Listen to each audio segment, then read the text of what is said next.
நாட்டுக்கு வந்தாயா, நேத்திரம் விதைத்தாயா, நாட்டு நட்டாயா, களை பறித்தாயா, நீர் பாய்ச்சி நடுவயல் நிறைய கண்டாயா, கலைவணிவால் உள்ளவருக்கு கஞ்சி கலையும் சுமந்தாயா, அங்கே கொஞ்சி விளையாடும் என் குல பெண்களுக்கு மஞ்சள் அரைத்து பணி புரிந்தாயா, அல்லது நீ மாமனா மச்சான மானம் கேட்டவனே,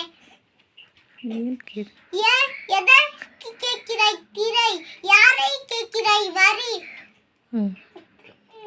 போரடித்து நற்குவிக்கும் மேலை நாட்டு மறவர் கூட்டம் பரங்கிய உடலையும் போரடித்து தலைதனை நெற்கதிர்களாய் குவித்துவிடும் ஜாக்கிரதை. நன்றி வணக்கம்.